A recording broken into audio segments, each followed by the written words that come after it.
My heart raced as I checked the clock one last time. It was barely 3 in the afternoon, and my workday had ended early, a rare occurrence. I hadn't expected to get off this early, but there it was, an unexpected change in my work schedule. After a hectic few weeks, I suddenly had free time, and I was going to make the most of it.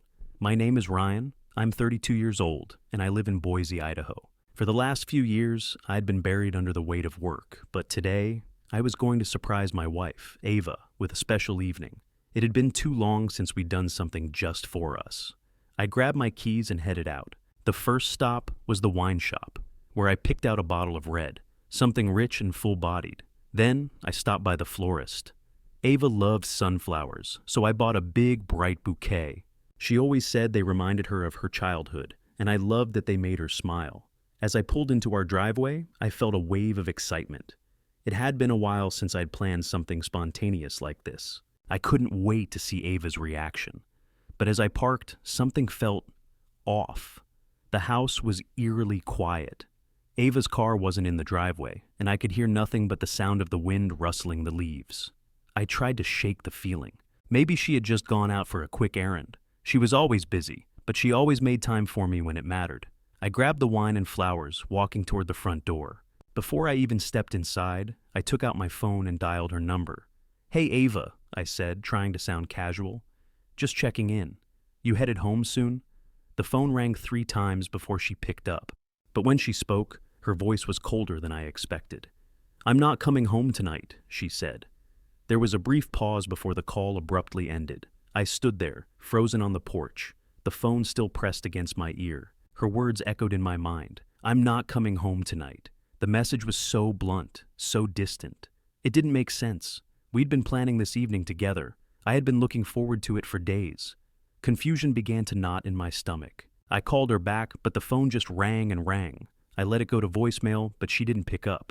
I was left standing there, holding the wine and flowers, my excitement slipping away, replaced with a strange sense of foreboding. Something wasn't right. It didn't take long before my mind started racing. Was there something I didn't know? Had I done something wrong? Ava had never sounded like that before. Cold, dismissive. Why hadn't she said anything about making other plans? And why hadn't she answered when I called again? The stillness of the house seemed to mirror the emptiness I was beginning to feel inside. What had I missed? Why wasn't she coming home tonight? I set the wine and flowers down on the porch, staring at the door, the silence heavy in the air. As the sun began to dip below the horizon, the only sound I could hear was the pounding of my own heart, unsure of what to do next. The sun filtered through the blinds, casting soft stripes across the kitchen floor. I had barely slept, my mind consumed by Ava's words from the night before. "I'm not coming home tonight." I kept replaying the phone call over and over, trying to make sense of it, but nothing about it added up. I hadn't heard from Ava in hours, and the tension between us now seemed palpable. I sat at the kitchen table, a cup of coffee in front of me, the steam rising in delicate swirls. The kitchen, usually a place of warmth and comfort, felt sterile this morning. The silence was suffocating, the space too big without Ava's presence to fill it. I glanced at the clock. It was almost 8. She should be home by now. I tried to push the thoughts away, but they gnawed at me. What is going on? Minutes later, the sound of the front door opening echoed down the hallway, and I stood up, the anxiety bubbling up in my chest. Ava walked in, her bag slung over her shoulder, as if nothing had happened. "Morning," she said, her voice casual, almost too casual. She gave me a quick smile before heading straight for the bathroom, without any hesitation. The normalcy of it all hit me like a punch to the gut. How could she act like nothing was wrong? Like the events of last night hadn't even happened? I opened my mouth to say something, but I couldn't find the words. I needed to hold it together, at least for now. She shut the bathroom door behind her, and I stood there for a moment, watching the space she had just occupied, my thoughts racing. I took a deep breath and forced myself to stay calm, but the knot in my stomach only tightened. I decided to wait. I needed more answers, but I wasn't sure if I was ready to confront her just yet. The last thing I wanted was for her to shut me out completely, but my suspicion and confusion were growing by the minute. After what felt like an eternity, Ava finally emerged from the bathroom, her hair damp from the shower, wearing nothing but a towel. She didn't meet my eyes as she walked past me to get dressed. I stood still, watching her, trying to read her. She had been gone all night, and the best she could offer was a simple morning and a rushed exit into the bathroom. Something wasn't right, and I knew I had to find out what it was. When she left the house later, I knew I had my chance. I quickly grabbed my coat and followed her car to the driveway. As I walked to the front door, I hesitated before reaching for the handle. Her car was parked in the driveway, and when I opened the door, I felt a sudden surge of uncertainty. Something was off, but I couldn't put my finger on it.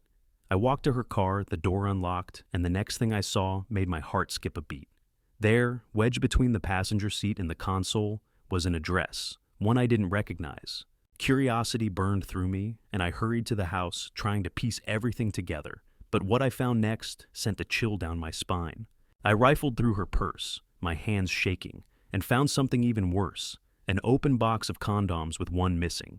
I stared at the box in disbelief. It was as if the walls around me had suddenly caved in. The knot in my stomach twisted tighter, and a suffocating feeling settled deep in my chest. The puzzle pieces were starting to fit together, and none of it made sense. I had to know what was going on.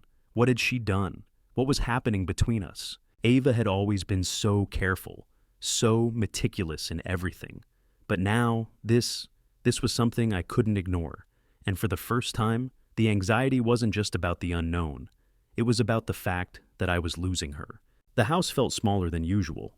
Ava had barely stepped inside before I was on her, the questions clawing at me, the need for answers overwhelming. "Ava," I began, my voice calm but strained. "We need to talk." She paused, her back to me as she adjusted the strap of her bag, her movements slow and calculated. She knew what was coming, and I could feel her tension too. I don't know what you're talking about, Ryan," she said, her voice still steady. But I could hear the edge of something in it, something she was hiding. I stepped closer, not wanting to let her avoid this. "I found an address in your car," I said. "It's not a place I recognize. And I found something else too. Condoms. In your purse. One missing. Tell me what's going on." Her face twitched slightly, a flicker of panic before she masked it with a stiff smile. She turned to face me, arms crossed over her chest like she was preparing to defend herself. "Ryan," she said, her tone now sharper, more defensive. "You're being ridiculous. I told you I stayed at a colleague's house. You know how crazy work has been lately." She paused, taking a breath, as if she needed to gather herself. "I had to stay there. He helped me out with something, and I gave him something in return." Something in my chest squeezed tight at her words. My mind was still spinning, trying to process the implications. "What do you mean, gave him something in return?" I asked, my voice quieter now, but still edged with frustration. She sighed, stepping past me to the kitchen counter, where she began fiddling with the coffee machine, as if she could avoid the tension by focusing on something mundane. "Ryan, it was nothing, just a favor. He helped me avoid a career jeopardy situation, and I returned the favor. It was a one-time thing, and it doesn't mean anything." She avoided my gaze, her tone emotionless. I couldn't swallow her words. They didn't make sense. I thought about the condom, the missing one, and the coldness in her voice during that phone call the night before. How could she be so nonchalant about this? "Is that it?" I pressed. "Just a favor? No emotional attachment? No guilt?" She met my eyes finally, but there was no warmth there, only an indifferent emptiness. "Yes, Ryan, it was just business. It was nothing more than that."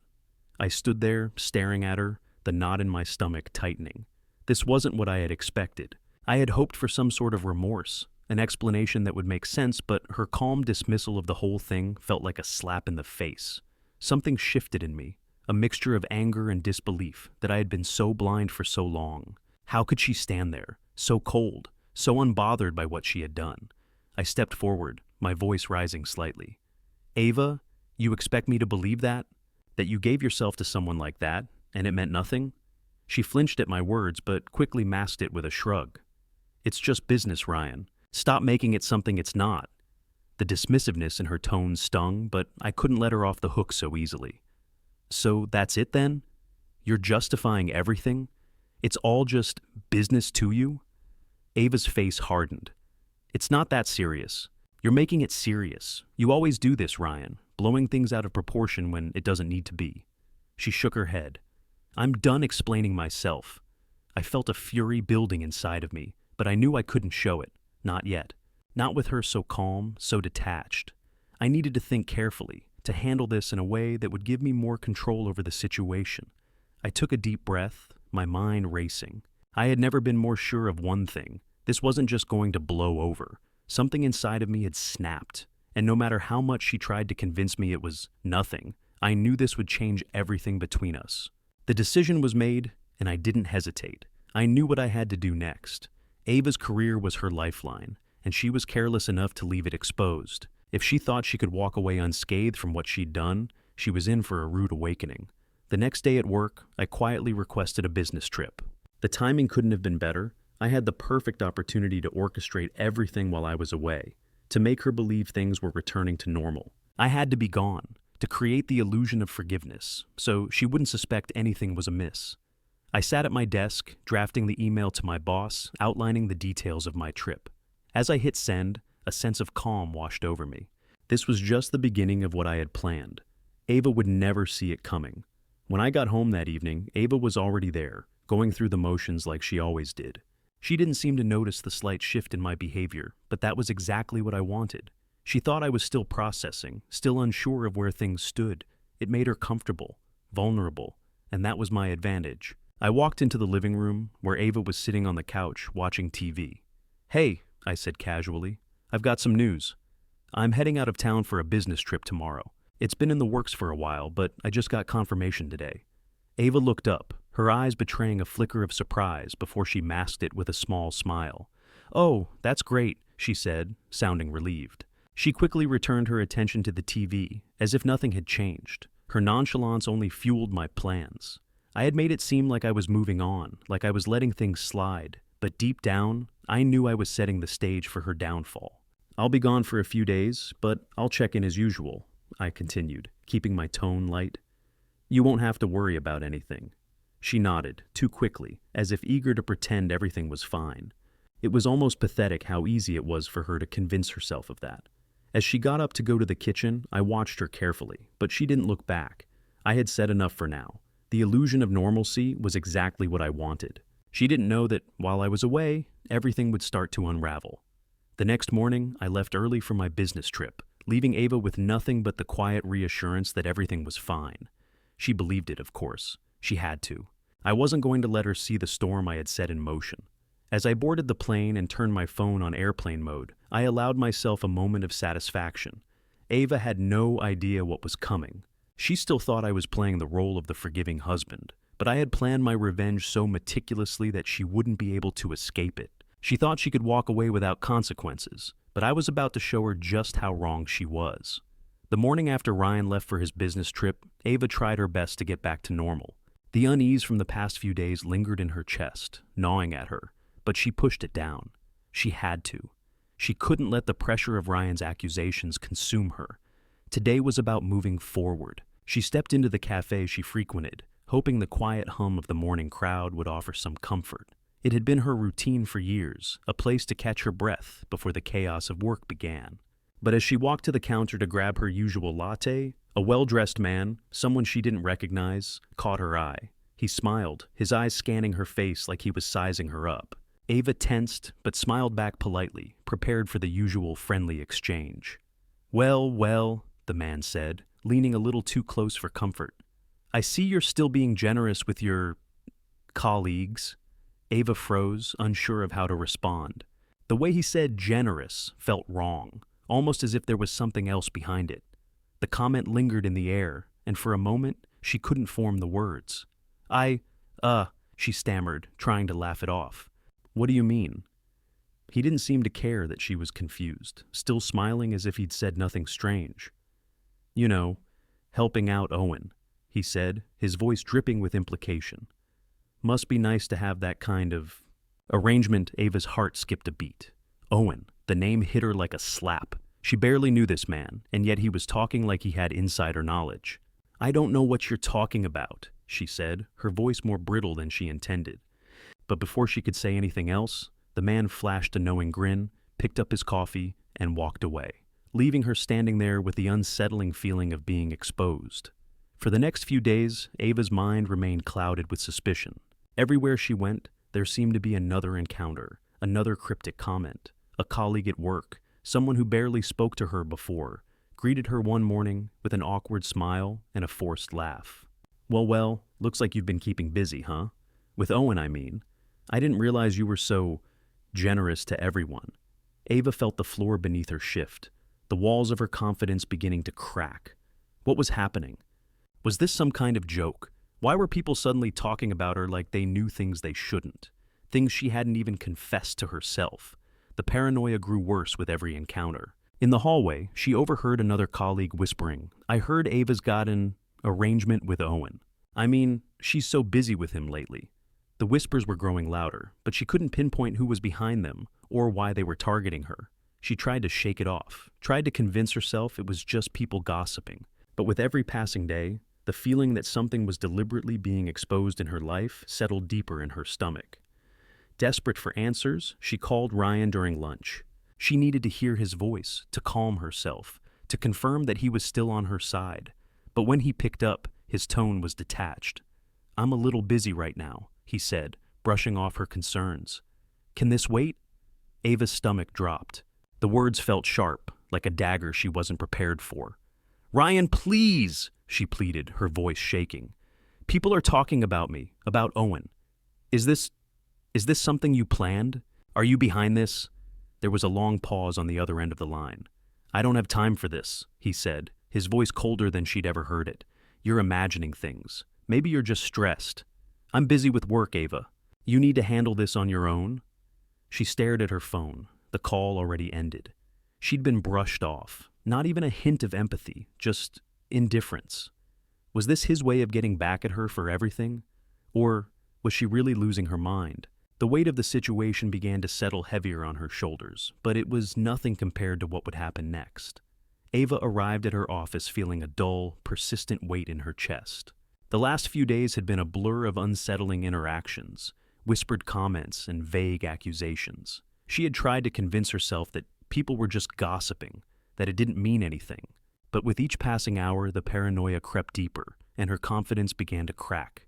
She walked through the office door, but the usual hum of productivity was replaced with hushed whispers. Everyone seemed to be talking in lower voices today, and Ava could feel the eyes on her as she walked past the rows of desks. It was as if the entire office was holding its breath.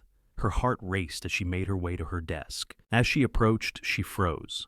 There, sitting on the corner of her desk, was a large vase of roses. They were beautiful, rich red blooms that seemed to scream for attention. And attached to them, a note.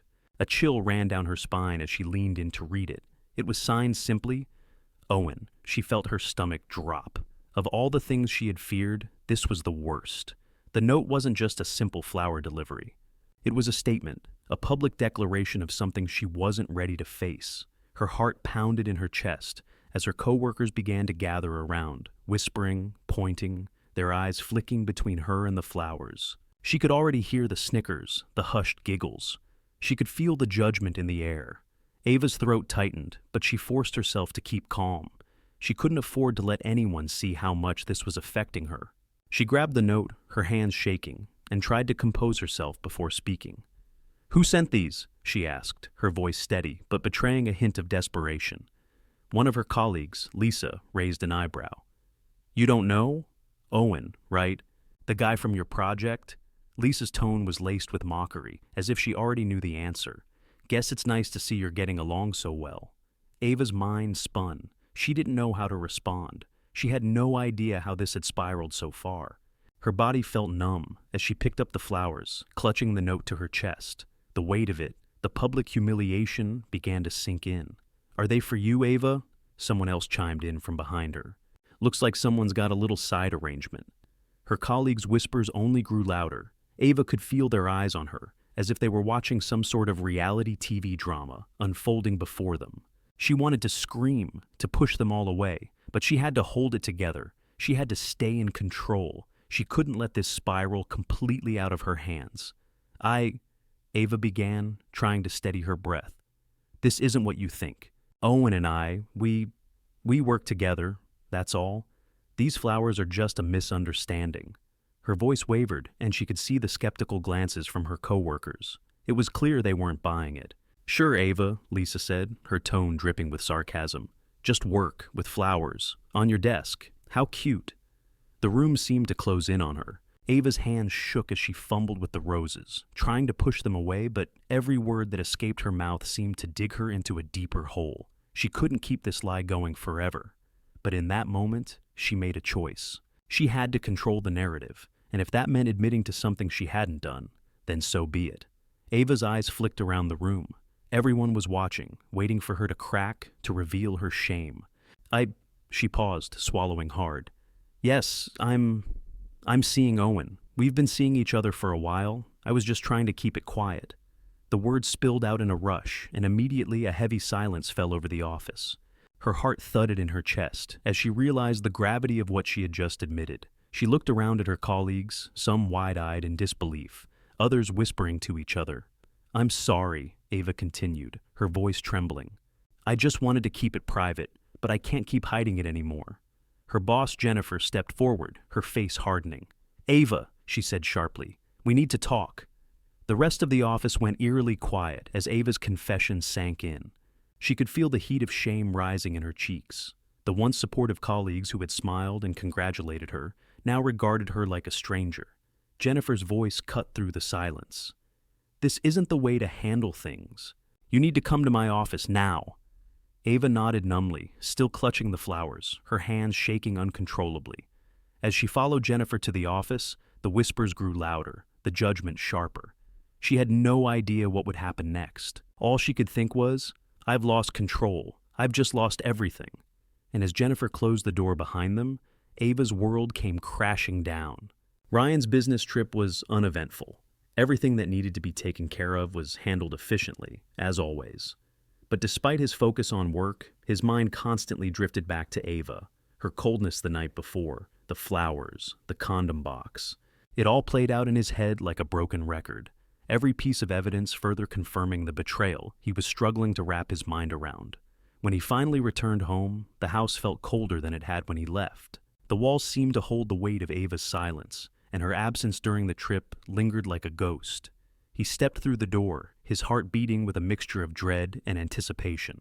Ava was sitting on the couch, eyes hollow, her face pale as if she hadn't slept in days. She didn't look up when he entered, and Ryan hesitated for a moment, unsure whether to speak first or wait for her to offer an explanation. But when she spoke, it wasn't what he expected. "You did this, didn't you?" Her voice was tight with fury, her words laced with bitterness. "You set this all up. You knew they were going to find out." Ryan didn't flinch. He had expected this, expected her to lash out. He had prepared for it. Instead of defending himself, he remained calm, keeping his emotions under control. "I don't know what you mean," he said quietly, walking into the living room, deliberately setting his briefcase down beside her. His tone was practiced, the empathetic husband returning home from a long trip, trying to ease his wife's nerves. "You're upset, I get it, but accusing me of setting this up isn't going to fix anything. Let's talk about what happened." Ava stood up suddenly, her voice rising. "Don't try to play this calm, cool husband role. You think I don't know what's going on? All those rumors at work, all those people talking behind my back." She pointed at him, her eyes burning with a fury Ryan hadn't seen before. "You pushed me to the edge. You made sure everyone knew. You made me look like a fool, and now my career is falling apart." Ryan's heart sank, but he didn't let it show. She was unraveling in front of him, and he had to hold steady. If she thought she could make him feel guilty now, she was wrong. His mind was already plotting his next steps, carefully calculated. "Ava," he began softly, taking a step closer to her. "What happened wasn't planned. But maybe you should have thought about the consequences before everything came out." He wasn't even sure if he was still talking about the affair or her behavior in general, but either way, it didn't matter now. Her eyes widened and her face flushed with rage. "You think this is my fault?" Her voice cracked, the tears she had been holding back now falling freely. "I didn't want any of this to happen, Ryan. I didn't ask for this. But now you've ruined everything. You've ruined me." Ryan's expression remained stoic. The storm inside him was building, but he refused to let her see it. He had control over the situation, and he wasn't going to let her tear him apart with her guilt trip tactics. "Ava, I didn't ruin anything," he said slowly, his voice almost a whisper. "You did this, and now you've made me the bad guy." Her breathing was heavy, desperate. "You have no idea what this feels like. You think I don't know what's coming for me? Everyone at work, They're all laughing, they all know, and you. She stopped, taking a sharp breath, her eyes widening. She suddenly turned toward the kitchen, her hands trembling. Ryan saw her reach for the knife block on the counter, and his blood ran cold. "I don't know why you're doing this to me, Ryan," she whispered, her hand closing around the handle of the kitchen knife. "But you've pushed me too far." The knife glinted in the dim light of the kitchen, and Ryan's body tensed, but he didn't move. He had already expected this moment, the outburst. He was prepared. "Ava," he said calmly, his voice steady as he slowly reached into his pocket for his phone. "This isn't you. Put the knife down. You need help." She turned toward him, the blade shaking in her hand. "No, you need to stop. You need to stop making me feel like this. I can't take it anymore. I'm losing everything, and it's because of you." Ryan's mind raced, but his movements were deliberate as he dialed 911. He knew what he had to do. "Ava, put it down." "This isn't going to solve anything," he said, his voice firm but not panicked. His calm demeanor seemed to enrage her further, and she took a step toward him, still holding the knife tightly. "I don't care anymore," she screamed. "I've lost everything. I'm going to lose everything because of you." Ryan calmly raised his phone, now on the line with the operator, his eyes never leaving her. "I need help," he said, his voice cold. "My wife has a knife, and she's threatening me." Ava's eyes flashed with desperation and fury.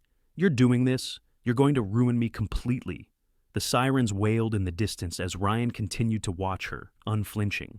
When the police arrived minutes later, they quickly restrained Ava, taking her into custody. She was still shouting accusations at him as they escorted her out of the house, but Ryan stood still, watching, the weight of the situation slowly sinking in. He had played the role of the calm, supportive husband. He had done what was necessary. But now, Ava was broken. As the police left with her, Ryan took one last look at the chaos she had caused. He would finalize the divorce. He would make sure she never had the chance to recover from this. With her in psychiatric care, everything was falling into place. His plan was working, and this time, there would be no turning back.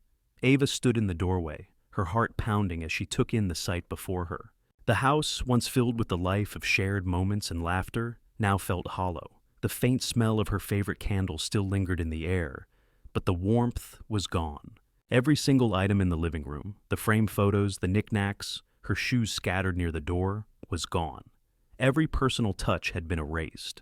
She stepped forward, her hand trembling as it reached for the envelope on the kitchen counter. Divorce papers. The reality hit her like a cold slap in the face. Ryan had done it. He had already pulled the rug out from under her, and there was no coming back from it. The shock of it all made her dizzy. She picked up the papers, her hands shaking as she read the first lines. She had never imagined this moment would come, at least not like this. It wasn't supposed to end in the quiet devastation of an empty house, where her belongings had been packed away, and her place in Ryan's life was nothing but a memory. She turned the page, her breath catching as she saw her name at the bottom. His name had been signed already, a finality that sent her stomach into a knot. Ava felt the weight of every bad decision, every betrayal crashing down on her. She was no longer just losing Ryan, she was losing herself. She turned in a daze, the finality of the papers still too much to process. In the bedroom, she saw her suitcase on the bed, packed and ready to go. Her clothes, her life, had been neatly folded and placed inside, like she had been nothing more than a guest in her own home. Ava walked toward the suitcase, her chest tightening as she picked up the clothing, touching the soft fabric of the shirts Ryan had bought for her. She could still remember him picking them out, that smile on his face when he said, "You'll look beautiful in this." Now, all of it, the home they had shared, the memories, the love, had been reduced to this. Nothing. She was nothing. Her phone buzzed in her pocket, pulling her out of the spiraling thoughts. She glanced down at the screen. It was a message from her mother. "Ava, please come home. We can work this out."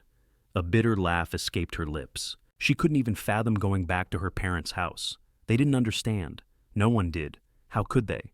She sank down on the bed, clutching the divorce papers to her chest. Her phone buzzed again. It was Ryan. The audacity of him to call now, after everything.